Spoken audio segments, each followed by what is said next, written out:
ಈಗ ತಮ್ಮ ಹೆಸರು ಕೂಡ ಉಲ್ಲೇಖ ಆಗಿದೆ ಆತ ಬರೆದಿರ್ತಕ್ಕಂಥ ನೋಟ್ನಲ್ಲಿ. ನಿಮ್ಮ ಕಾರಣದಿಂದಾಗಿ FIR ಆಗಿದೆ, ನಿಮ್ಮ ಕಾರಣದಿಂದಾಗಿ ಕಿರುಕುಳ ಆಗಿದೆ ಅನ್ನುವಂಥದ್ದು BJP ಮಾಡ್ತಾ ಇರುವಂತಹ ಆರೋಪ. ಒಂದು ಸಾವಂತೂ ಆಗಿದೆ. ತಮ್ಮ ಪ್ರತಿಕ್ರಿಯೆ ಸರ್? ಇಡೀ ಕೇಸ್ನಲ್ಲಿ FIR ದಾಖಲಾಗಿದೆ. ಈಗ ಪೊಲೀಸ್ ಇಲಾಖೆಯವರು ತನಿಖೆಯನ್ನು ಮಾಡ್ತಾರೆ. ಯಾರ್ಯಾರು ಅಪರಾಧಿಗಳಿದ್ದಾರೆ, ಆ ಥರ ಅಪರಾಧ ಆಗಿದೆ ಇಲ್ವ ಅಂತೇಳೋದನ್ನ ಪೊಲೀಸ್ ತನಿಖೆಗೆ ಬಿಡೋಣ. ಆದರೆ ಇವತ್ತು BJPನವರು ಈ ಪೊಲೀಸ್ ತನಿಖೆಯಲ್ಲಿ ಹಸ್ತಕ್ಷೇಪ ಮಾಡ್ತಾಯಿದ್ದಾರೆ. DCPಗೆ ಕೊಡಗಿನಿಂದ BJPಯ ನಾಯಕರು ಫೋನ್ ಮಾಡಿದ್ದಾರೆ. ನಾನು ಸಂದರ್ಭ ಬಂದಾಗ ಹೆಸರು ಹೇಳ್ತೀನಿ. ಯಾಕೆ ಫೋನ್ ಮಾಡಬೇಕಾ? ಅವರು ಮಾಡ್ತಾ ಇರೋದು ಹಸ್ತಕ್ಷೇಪ. ಮತ್ತು ಸಾವು ಆದಂಥ ಸಂದರ್ಭದಲ್ಲಿ ನಾವು ಕುಟುಂಬಸ್ಥರ ಜೊತೆ ಇರಬೇಕು. ನಾನು ಈಗಾಗಲೇ ಅವ್ರಿಗೆ ಸಂತಾಪ ವ್ಯಕ್ತಪಡಿಸಿದ್ದೀನಿ. ಭಾಳ ನೋವಾಗ್ತದೆ ಅಂತ ಹೇಳುವಂಥದ್ದನ್ನು ಕೂಡ ವ್ಯಕ್ತಪಡಿಸಿದ್ದೀನಿ. ಅವರು ವಿನಯ್ ಅವರು ಯಾವುದೇ ಪಕ್ಷದಲ್ಲಿರ್ಬೋದು, ಇವತ್ತು ಒಂದು ಯುವಕನ ಜೀವ ಆತ್ಮಹತ್ಯೆಗೆ ಶರಣಾಗಿದೆ. ಇದು ಆಗಬಾರ್ದು. ಇದು ಸಮಾಜದಲ್ಲಿ ಒಳ್ಳೆಯ ಬೆಳವಣಿಗೆ ಅಲ್ಲ ಅಂಥೇಳಿ ಅವರ ಕುಟುಂಬಸ್ಥರ ಜೊತೆಗೆ ನಿಲ್ಲಬೇಕು. ದೇವರು ಅವ್ರಿಗೆ ಶಕ್ತಿ ಕೊಡಲಿ ಅಂತ ಹೇಳುವಂಥ ಮಾತನ್ನು ನಾನು ಹೇಳ್ತಾ ಇದ್ದೀನಿ. ಆದರೆ BJP ಕಂಗ್ರ್ಯಾಚುಲೇಷನ್ಸ್. ಯಾರು ಹುಡುಗ? ಮದುವೆ ಅಲ್ಲ, ಬಿಸ್ನೆಸ್ ಸ್ಟಾರ್ಟ್ ಮಾಡ್ತಾ ಇದ್ದೀನಿ. ಹೌದಾ? ಹೇಗೆ?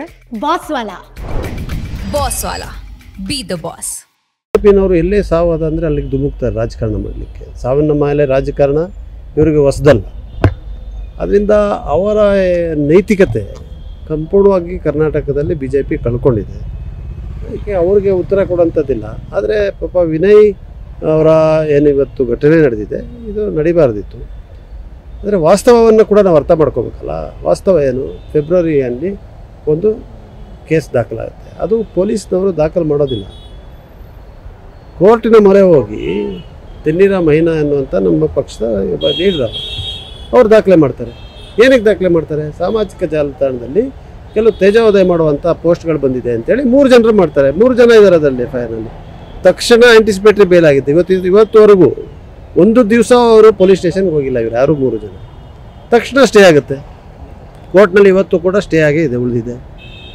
ಮತ್ತು ಯಾವ ರೀತಿಯಾಗಿ ಮಾನಸಿಕ ಹಿಂಸೆಗೆ ಆಗಿದೆ ಅವರಿಗೆ, ಏನು ಕಾರಣ? ಅದಕ್ಕೆ ನನ್ನ ಹೆಸರು ಪ್ರಶ್ನೆಯಲ್ಲಿ ಬರ್ತದೆ. ನಾನು ಒಂದು ದಿವಸ ಕೂಡ ಹತ್ರ ಮಾತಾಡಿಲ್ಲ. ಅವ್ರ ಹತ್ರ ಒಂದು ದಿವಸನೂ ಮಾತಾಡಿಲ್ಲ. ಅವ್ರಿಗೂ ನನ್ನ ಪರಿಚಯ ಇಲ್ಲ. ಅವ್ರು ಇರೋದು ಬೆಂಗಳೂರಿನಲ್ಲಿ. ಇದು ಕೊಡಗಿನ ಸಮಸ್ಯೆ, ಕೊಡಗಿನ ವಿಚಾರಗಳು. ಇದರಿಂದ ಇದು ವಾಸ್ತವ. ಆದರೆ ಈಗ ವಾಸ್ತವ ಯಾರಿಗೂ ಏನು ಹಿಡಿಸೋದಿಲ್ಲ. ವಾಸ್ತವ ಕಟ್ಕೊಂಡು ಏನಾಗಬೇಕು? ಇವತ್ತು ಪ್ರೊಟೆಸ್ಟ್ ಮಾಡಬೇಕು. ಸಾವಾಗಿರೋ ಕಡೆ ಹೋಗಿದ್ದಾರೆ. ಪೋಸ್ಟ್ ಮಾರ್ಟಮ್ ಆಗಿದ್ಮೇಲೆ ಹೆಣ ತೆಗಿಯೋದಕ್ಕೆ ಬಿಡೋಲ್ಲ ಅಂತೇಳಿಸಿ ಅವರ ಹೆಂಡತಿ ಇದ್ದಾರೆ, ಮಕ್ಕಳಿದ್ದಾರೆ. ಏನಾಗಬೇಕು ಅವ್ರಿಗೆ? ಈ ರೀತಿಯಾದಂಥ ಜನರ ಭಾವನೆಗಳನ್ನ ಕೆಳಿಸಿ ತಮ್ಮ ಜೀವನ ಬದುಕು ಕಟ್ಕೊಂಡಿರೋರು BJP. ಇದನ್ನು ನಾವು ಒಪ್ಲಿಕ್ಕೆ ಸಾಧ್ಯ ಇಲ್ಲ.